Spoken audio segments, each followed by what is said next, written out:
Hello, வணக்கம். Welcome to our channel Veeru vision. இன்னைக்கு இந்த வீடியோல நாம பார்க்க போற கதை என்னன்னு பாத்தீங்கன்னா, செஞ்சி பகுதியில சின்னாகரம் அப்படின்ற ஒரு கிராமத்துல அந்த கிராமத்துல இருக்கிற இளம் பெண்களுக்கு ஒரு மந்திரவாதினால நடந்த கொடுமைகளும் அதிபயங்கர அமானுஷ நிகழ்வை தான் இன்னைக்கு இந்த வீடியோல நாம பார்க்க போறோம். சோ அதுக்கு முன்னாடி நீங்க பண்ண வேண்டிய விஷயம், இங்க தெரியுற ஜிமெயில் அண்ட் வாட்ஸ்அப் நம்பருக்கு உங்களுக்கு தெரிஞ்ச கேள்விப்பட்ட உண்மை நிறைந்த அமானுஷ கதைகளை நீங்க எனக்கு ஷேர் பண்ணீங்கன்னா நான் நம்ம சப்ஸ்கிரைபருக்கு இந்த வீடியோ மூலமா கொண்டு வந்து சேர்ப்பேன். சோ மறக்காம வீரு விஷன் சேனலை சப்ஸ்கிரைப் பண்ணுங்க, வீடியோக்கு லைக் பண்ணுங்க, ஷேர் பண்ணுங்க, கமெண்ட் பண்ணுங்க, ஃபாலோ பண்ணுங்க.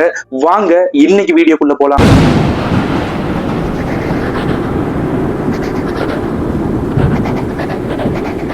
ஆயிரத்தி 992 செஞ்சி விழுப்புரம் டிஸ்ட்ரிக்ட். இந்த விழுப்புரம் டிஸ்ட்ரிக்ட் செஞ்சில சின்னாகரம் ஒரு கிராமம் இருக்கு. அந்த கிராமத்துல ஒரு 80 குடும்பங்கள் வாழ்ந்துட்டு வராங்க.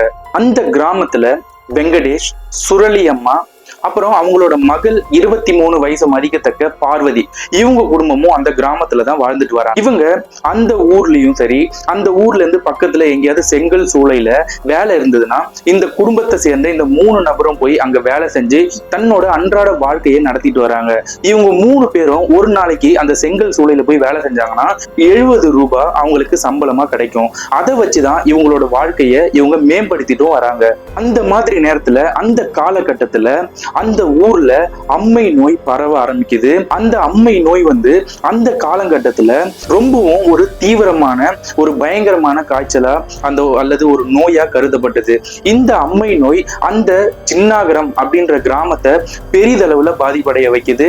எல்லாருக்குமே அங்க ஒரு 80 குடும்பம் இருக்குன்னு சொல்லியிருக்கேன். அந்த 80 குடும்பத்திலையும் யாராவது ஒருத்தருக்கு அந்த அம்மை நோய் பாதிப்பு ஏற்படுது. இவங்க இந்த அம்மை நோய்க்காக ஹாஸ்பிட்டல் இல்ல, அந்த ஊருக்கு கவர்மெண்டே ஏற்பாடு பண்ணி டாக்டர்ஸும் அப்புறம் நிறைய நர்ஸுகளும் அந்த ஊருக்கு வராங்க. என்ன மருந்து கொடுத்தாலும் என்ன இன்ஜெக்ஷன் போட்டாலும் இந்த அம்மை நோயை அந்த கிராமத்துல இருக்கிற அந்த 80 குடும்பங்கள்ல பரவுறத யாராலுமே கண்ட்ரோல் பண்ண முடியல. ஒரு கட்டத்துல அந்த ஊரை தனிமைப்படுத்துறாங்க. இந்த நேரத்துல இந்த சூழ்நிலையில அந்த கிராமத்துக்குள்ள ஒரு மந்திரவாதி அந்த ஊருக்குள்ள நுழைய ஆரம்பிக்கிறான்.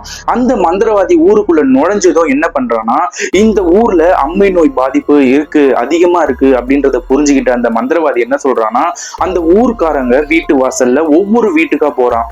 இந்த மாதிரி இந்த அம்மை நோயை நான் சரி பண்றேன், என்ன நம்பி நீங்க என்ன தேடி வாங்க, நான் உங்களுக்கு நல்லது பண்றேன், எல்லாருக்குமே இது சரியாகும் அப்படின்னு ஒரு பெரிய கேரண்டியே கொடுக்குறான். எனக்கு நீங்க பணமோ பொருளோ எதுவுமே எனக்கு தர தேவையில்ல, நான் இந்த சமூக சேவை மாதிரி பண்றேன், உங்களோட பிரச்சனையை நான் தீர்த்து வைக்கிறேன். இந்த அம்மை நோய் பாதிப்புல இருந்து 100% உங்க ஊர்ல இருக்கிற 80 குடும்பத்தையும் நான் காப்பாத்துறேன், என்ன நம்புங்க.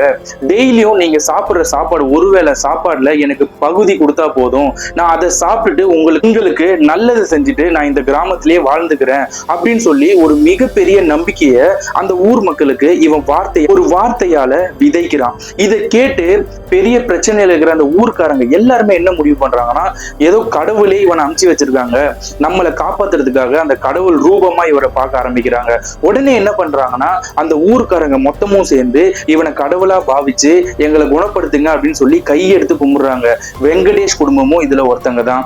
எல்லாருமே கும்பிட்டு கிட்டத்தட்ட ஒரு 2-3 வாரத்திலேயே அந்த ஊர்ல கடவுள் கிருபையா இல்ல இவனோட மாந்திரீகம் மந்திரம் மூலமா இந்த அம்மையை தீர்த்து வச்சானா, அந்த நோயை தீர்த்து வச்சானான்னு தெரியல, அந்த ஊர்ல ஒரு வீட்டுல கூட அம்மை பாதிப்பு இல்ல, எல்லாருமே குணமடைகிறாங்க. இந்த சம்பவத்தை இந்த மந்திரவாதி நிறைவேற்றின உடனே இந்த ஊரே அவனை கடவுளா பாவிக்குது.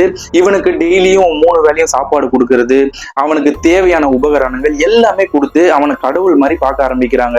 இப்படி இந்த அம்மை நோய் எல்லாமே அந்த ப்ராப்ளம்லாம் முடிஞ்சிருச்சு. இதுக்கப்புறம் அந்த அம்மை நோய் முடிஞ்சு எல்லா குடும்பமும் ஒரு சகஜமான நிலைக்கு வந்த அடுத்த ஒரு வாரத்துல அந்த ஊர்ல ஒரு 20 வயது மதிக்கத்தக்க இளம்பெண் மாயமா போறாங்க, அதாவது காணாம போயிடுறாங்க. இந்த விஷயம் அந்த ஊருக்குள்ள ஃபர்ஸ்ட் டைம் நடக்குது. அதாவது ஒரு வயசு பொண்ணு காணாம போற விஷயம் ஃபர்ஸ்ட் டைம் நடக்குது. இதனால அந்த ஊரே ஒரு மாதிரி பதட்டமாகுது. எல்லாருமே பக்கத்து ஊரு, பக்கத்து ஏரியா, எல்லா இடமும் காடு மேடு எல்லா இடத்தையும் அந்த பொண்ணு தேடி பாக்குறாங்க. ஆனா அந்த பொண்ணு கிடைக்கவே இல்லை. இந்த விஷயத்த இந்த சாமியார் கிட்ட சொன்னா, அதாவது இந்த மந்திரவாதி கிட்ட சொன்னா ஏதாவது உதவி கிடைக்கும்னு நினைச்ச அந்த ஊர் மக்கள்லாம் என்ன பண்றாங்கன்னா, உடனே அந்த மந்திரவாதியை தேடி போறாங்க. அவன் அந்த ஊருக்கு ஒதுக்குப்புறமா ஒரு இடத்துல அவட வெறும் கொட்டாய் மாதிரி போட்டு, அதாவது குடிசை மாதிரி போட்டு அந்த இடத்துல தான் வாழ்ந்துட்டு வரான். அவன் கிட்ட போய் இந்த நடந்த பிரச்சனையை போய் சொல்றாங்க. அந்த மந்திரவாதி என்ன சொல்றான்னா, கொஞ்ச நேரம் தியானம் பண்ற மாதிரி பண்ணிட்டு, இந்த மாதிரி உங்க பொண்ணு போகக்கூடாத இடத்துக்கு போனா திரும்பி வராத இடத்துக்கு போயிருக்கா, இனிமே உங்க பொண்ணை நினைச்சு நீங்க தேடுறதோ இல்ல வருவான்னு நினைக்கிறதோ மறந்துடுங்க, உங்க பொண்ணோட உயிர் போனதுதான் அப்படின்னு சொல்லி ஒரு மிகப்பெரிய குண்டை தூக்கி போடுறான். இந்த பொண்ணோட பெத்தவங்க இருக்காங்கல்ல, ரொம்பவே துடிச்சு போயிடுறாங்க, பயங்கரமா அழுகுறாங்க.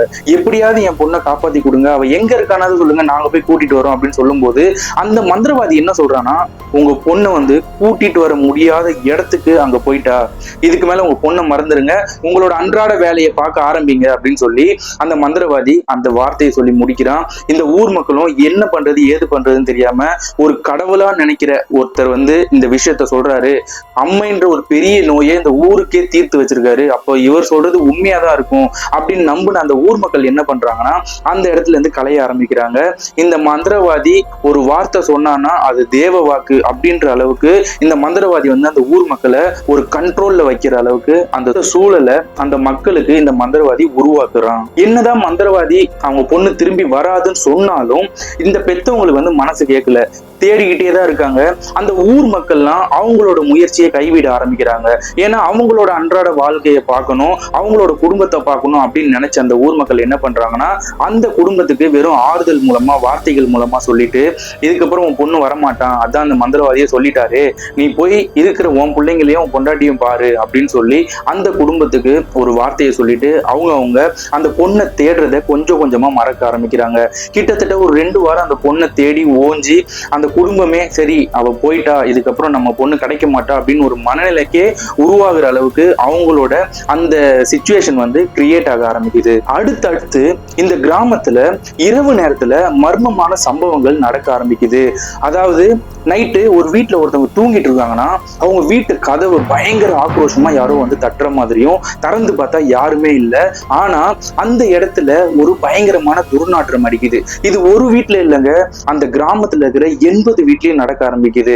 இந்த விஷயத்தை கேட்டு அந்த ஊர்க்காரங்க கொஞ்சம் பயப்படவும் ஆரம்பிக்கிறாங்க. இந்த விஷயத்த அந்த மந்திரவாதி கிட்ட சொல்லும் போது நான் பாத்துக்கிறேன் அப்படின்னு சொல்லி ஒரே வார்த்தையில முடிச்சிடுறாரு. திரும்பவும் இந்த விஷயம் கண்டினியூஸா நடக்க ஆரம்பிச்ச உடனே ஒரு நாள் என்ன பண்றாங்கன்னா, அந்த ஊர்ல ஒரு 4-5 ஆம்பளைங்க சேர்ந்து நைட்டு யாரு தான் கதவு தட்டுறா அப்படின்னு சொல்லி கண்டுபிடிக்கிறதுக்காக தீப்பந்தம் ஏத்திட்டு இரவு காவல்ல யார் அந்த மர்மமான மனிதர் அப்படின்றத கண்டுபிடிக்கிறதுக்காக இந்த 4 பேரும் சேர்ந்து, அதாவது 4 ஆம்பளைங்களும் சேர்ந்து அந்த ஊர் ஃபுல்லா வலம் வராங்க. அப்படி எல்லாருமே தேடி பாக்குறாங்க, ஆனா யாருமே இல்லை. ஒரு கட்டத்துல இரவு ஒரு 2-2:30 மணி இருக்கும். இவங்க எல்லாருமே ஒரே இடத்துல கூடி, நான் ஊர் ஃபுல்லா சுத்திட்டேன், யாருமே கண்ணுல தென்படல, அப்படி பார்த்தா யார் தான் கதவு தட்டியிருப்பா அப்படின்னு பேசிட்டு இருக்கிற அந்த நேரத்துல இவங்களை சுத்தி ஏதோ ஒரு கருப்பான ஒரு உருவம் பயங்கர வேகமா ஓட ஆரம்பிக்குது. இது யாருடா, இது இவ்வளவு வேகமா ஓடுறா, சாதாரண மனுஷனால இப்படி ஓட முடியாது, யார் இது அப்படின்னு சொல்லி பின் தொடர்ந்து ஓடுறாங்க. ஓடுனா பின்னாடி இருந்து திருப்பி இன்னொரு உருவம் ஓடுது. இவங்களுக்கு கொஞ்சம் பயம் ஏற்படுது, இது யாரு, இது மனுஷன் மாதிரியே தெரியலையே அப்படின்னு சொல்லி 2 பேரா பிரிஞ்சு 2 சைடு தேட ஆரம்பிக்கிறாங்க. ஆனா இவங்க தேடி பிரயோஜனமே இல்லை, அந்த உருவம் போனதுக்கான ஒரு தடையும் இல்லை. ஆனா இவங்க கண்ணு முன்னாடிதான் அந்த 2 உருவமும் பயங்கர வேகமா ஓடி இருக்கு. இதுக்கப்புறமும் அடுத்த நாள் காலையில அந்த கிராமத்துல இருக்கிற ஒரு 20-30 வீட்டுல இருந்து சொல்றாங்க, நேத்து நைட்டும் எங்க வீட்டு கதவை யாரோ தட்டினாங்க, திறந்து பார்த்ததுக்கு அப்புறம் அந்த வீட்டு அந்த வாசல்ல பயங்கரமான கெட்ட துர்நாற்றம் அடிச்சுது அப்படின்னு சொன்ன உடனே இந்த 4 பேரை பார்த்து அந்த ஊர் மக்களும் கேட்கிறாங்க, நைட்டு காவல் இருந்தீங்களே, யார் தான் கதவு தட்டினது, என்ன லட்சணத்துல நீங்க காவல் பண்றீங்க அப்படின்னு சொல்லி அந்த ஊர்க்காரங்களாம் கேட்கும்போது அந்த 4 பேரும் அந்த அதிர்ச்சியான விஷயத்த சொல்றாங்க.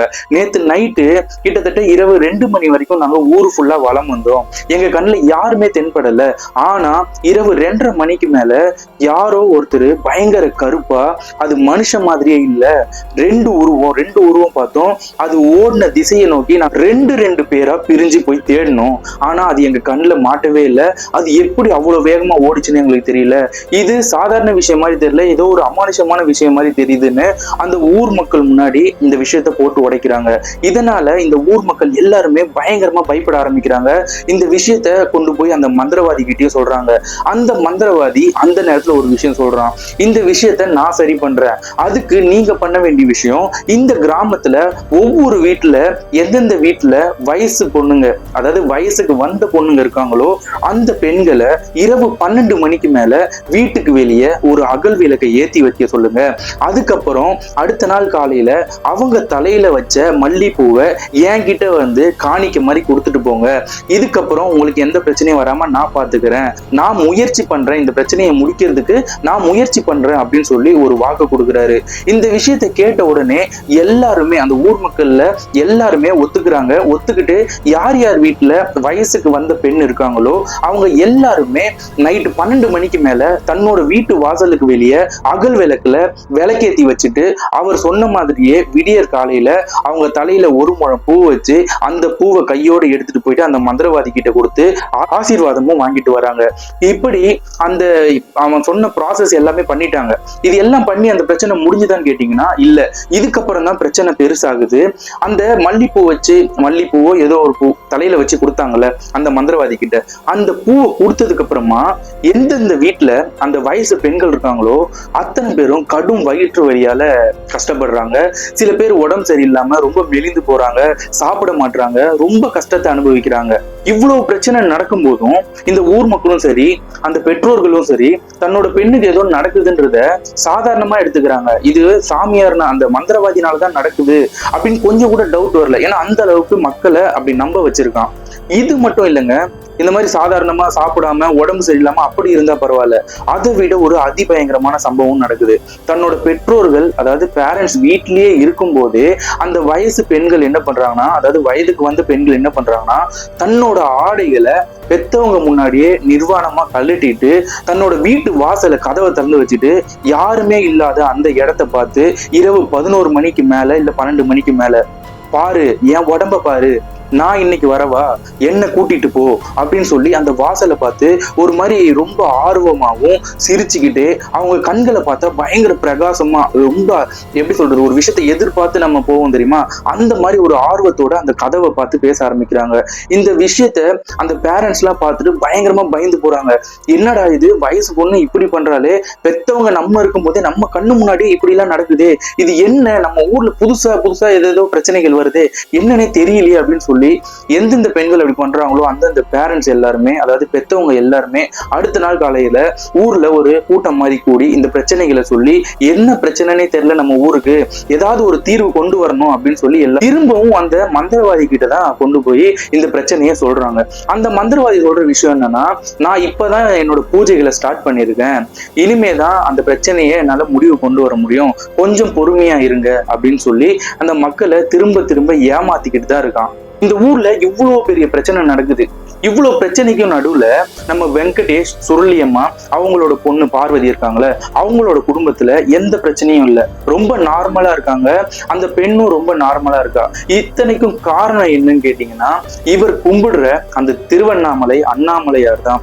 இவரு எவ்வளவு கஷ்டம் வரட்டும், அந்த அம்மை வந்த காலத்துல கூட இந்த பார்வதிக்கு தான் அஃபெக்ட் ஆயிடுச்சு. என்னதான் அந்த பூசாரி வந்து சரி பண்ணா எப்படி வேணா இருக்கட்டும், ஆனா இவரோட நம்பிக்கை ஃபுல்லாவே அந்த அண்ணாமலையாரால தான் என் பொண்ணு காப்பாற்றப்பட்டா, அதனாலதான் நம்ம அந்த அண்ணாமலையாரை கும்பிடுறத மட்டும் நிறுத்தவே கூடாது, எந்த மாதிரி ஒரு சூழ்நிலை வந்தாலும் அவர் மேல இருக்கிற நம்பிக்கையை கைவிட்டுற கூடாது அப்படின்னு சொல்லி தினமும் அந்த அண்ணாமலையாரை பூஜை பண்ணாத நாளே கிடையாது வெங்கடேஷ். இதனாலேயே அவங்க வீட்லயும் சரி அந்த பெண்ணுக்கும் சரி எந்த ஒரு தப்பான சம்பவமும் கெட்ட சம்பவமும் நடக்கல. இந்த மாதிரி ஒரு சம்பவங்கள் அந்த ஊர்ல நடந்துட்டு இருக்கிற அந்த சமயத்துல ஒரு நாள் இரவு ஒரு 9:30 இருக்கும். பார்வதி என்ன பண்றாங்கன்னா, அவங்க வீட்டுல சாப்பிட்டுட்டு பின்னாடி கொல்லப்புறம், வீட்டுக்கு பின்னாடி சொல்றது கிராமத்துல கொல்லப்புறம்னு சொல்லுவாங்க, கொல்லப்புறம் பின்னாடி கை கழுவிட்டு எதையோ பார்த்து விரைச்சு நின்னுகிட்டே இருக்கா. கொஞ்சம் உத்து பாக்குறா, அது அவளுக்கு தெரிஞ்ச அவங்க ஊர் பொண்ணு. அந்த பொண்ணு ரொம்ப ஆச்சரியமாவும் பிரகாசமாவும் அவ கண்ணு இருக்கு. எதையோ பார்த்துட்டு சிரிச்சுக்கிட்டே ரொம்ப ஆர்வமா நடந்து போறா. அவ போற திசை பாத்தீங்கன்னா அந்த ஊர் சுடுகாட்டு இருக்கிற திசை. இவங்க கொல்லப்புறமா இருந்து பாக்குறாங்க. அந்த பொண்ணு ரொம்ப ஆர்வமா நடந்து போறா. இவ பாக்குறத சற்றும் பார்க்கல. உடனே என்ன பண்றாங்கன்னா பார்வதி அந்த பொண்ணை பேரை சொல்லி கூப்பிடுறாங்க.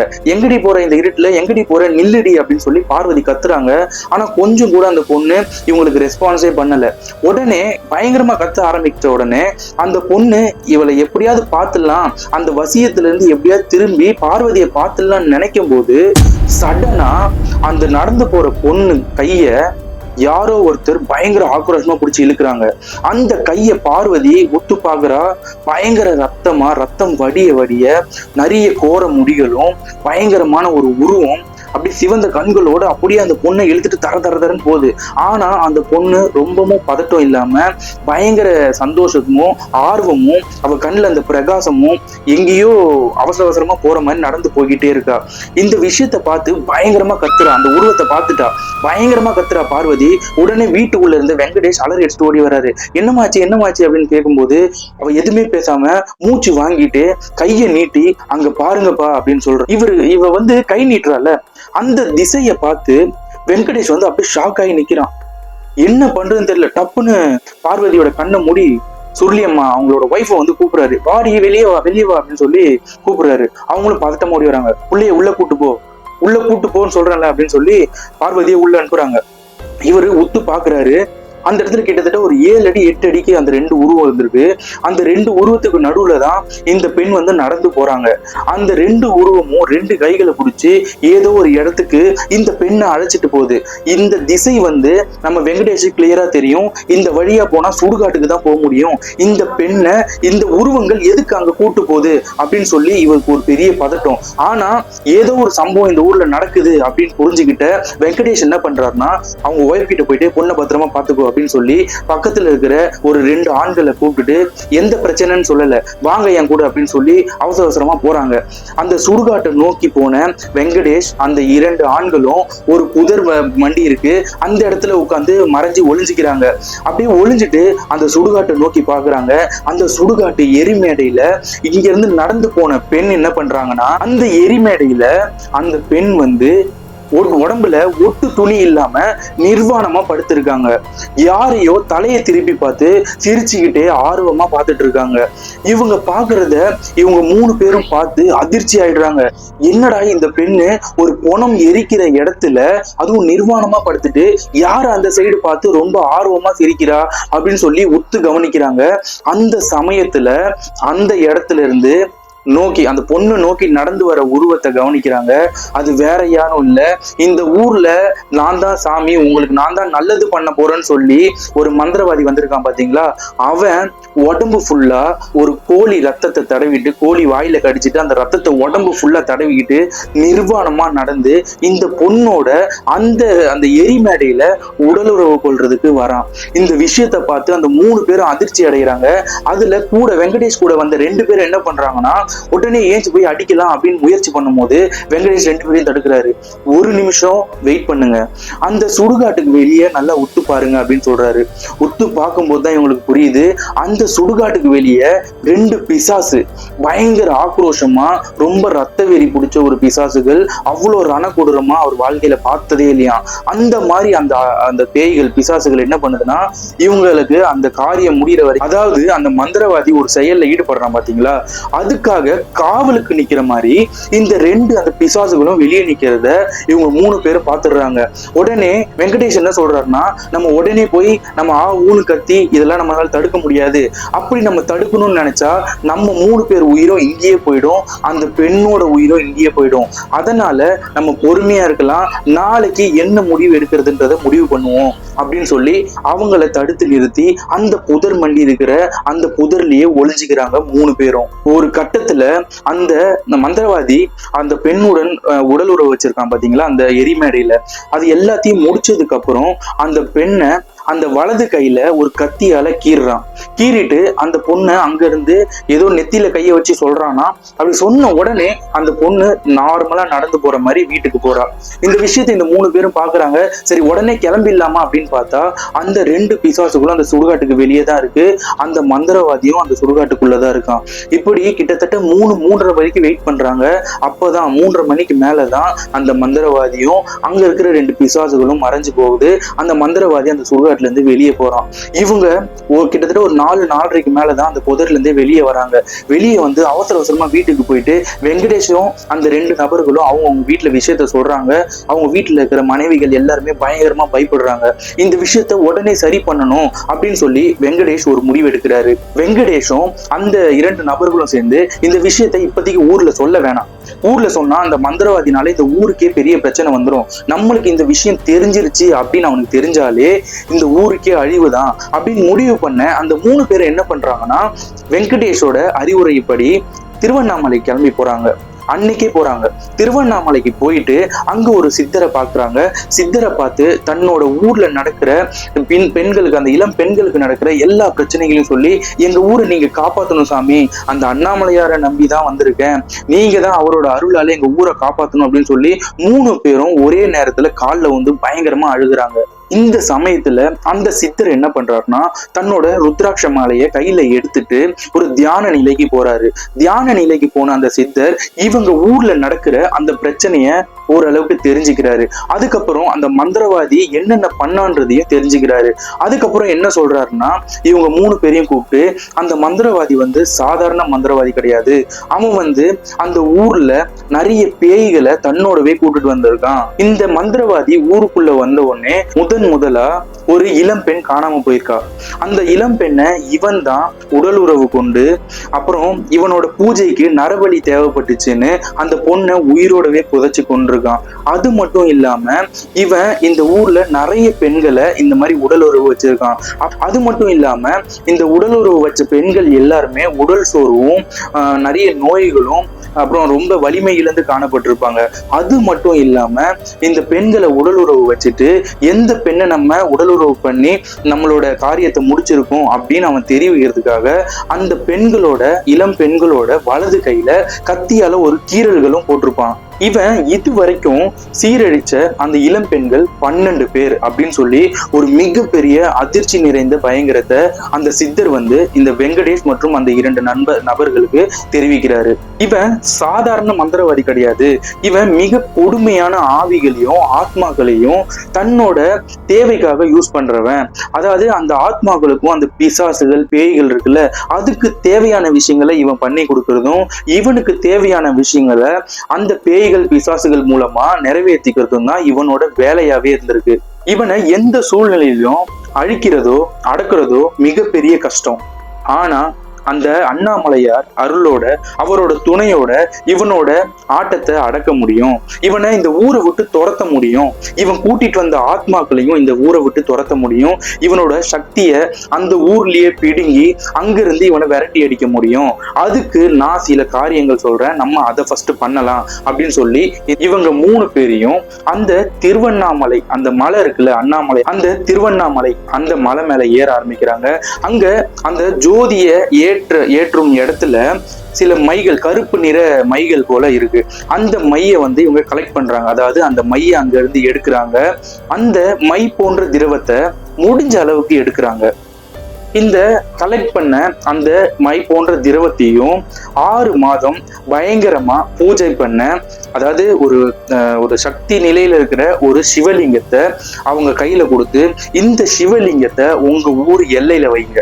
அதுக்கப்புறம் இந்த மைய உங்க ஊர்ல இருக்கிற எல்லா வீட்டு வாசல் கதவுலையும் இரவு 12 மணிக்கு மேல உங்க ஊர்ல இருக்கிற எல்லா வீட்டு நிலக்கதவு, வாசல் நிலவு கதவு இருக்கும்ல, அந்த கதவுல தடவுங்க. அதுக்கப்புறம் நான் சில பூஜைகள் நான் இங்க பண்றேன்.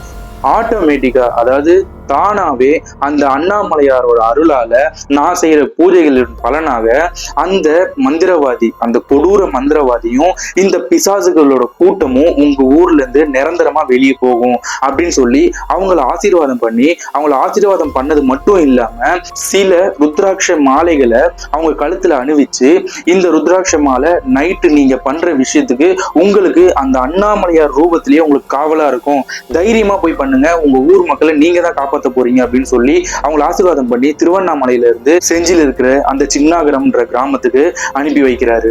அந்த சித்தர் என்னெல்லாம் பண்ண சொன்னாரு அது எல்லாத்தையும் அவங்க மனசுல போட்டுக்கிட்டு நம்ம ஊரை நம்ம தான் காப்பாற்றணும், நம்ம ஊர்ல இருக்கிற பொம்பளை பசங்களை நம்ம தான் காப்பாற்றணும் அப்படின்னு ஒரு முடிவோட இரவு 12 மணிக்கு மேல அவங்க பொண்டாட்டி பிள்ளைங்களை பாதுகாப்பா இருக்க சொல்லிட்டு அந்த ஊர்ல இருக்கிற எல்லா நிலக்கதவுலையும் இவங்க அந்த மைய தடவுறாங்க.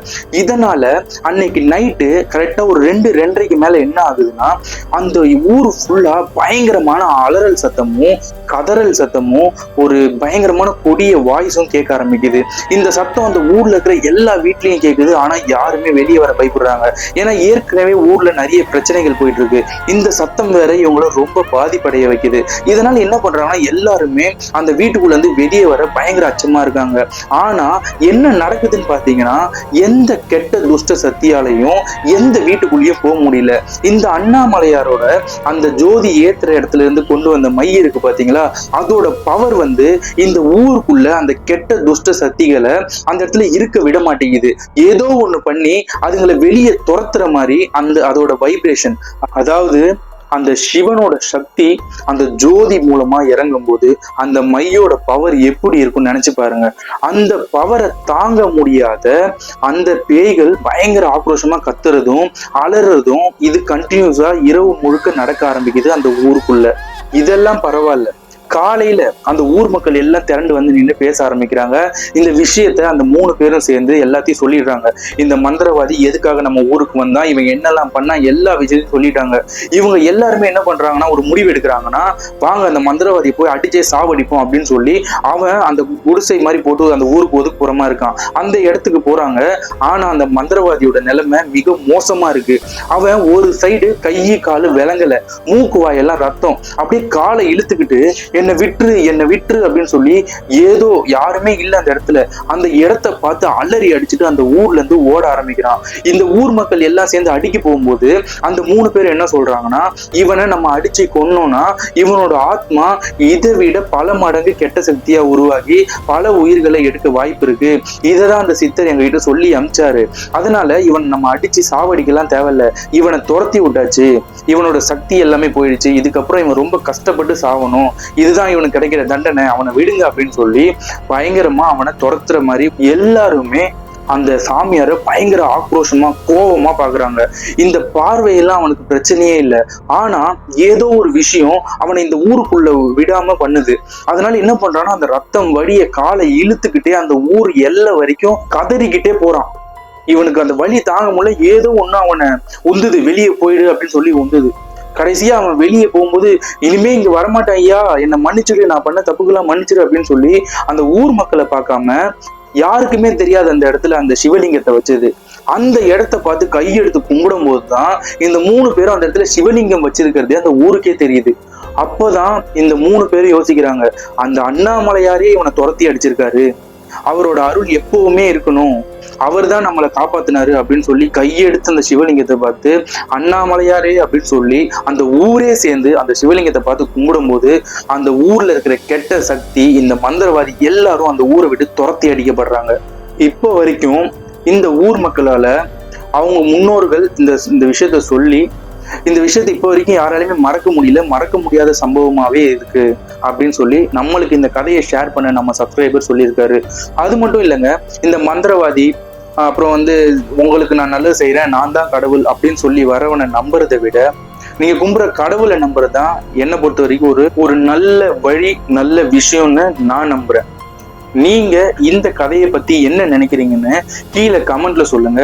இந்த மாதிரி உண்மை நிறைந்த அமானுஷ கதைகளை நீங்க கேட்கணும் பார்க்கணும்னு ஆசைப்பட்டீங்கன்னா வீரு விஷன் சேனலை சப்ஸ்கிரைப் பண்ணுங்க. வீடியோக்கு மறக்காம லைக் அண்ட் ஷேர் பண்ணுங்க. சேனலை ஃபாலோ பண்ணுங்க. நாளைக்கு இன்னொரு வீடியோல பார்க்கலாம். தேங்க்யூ, பாய்.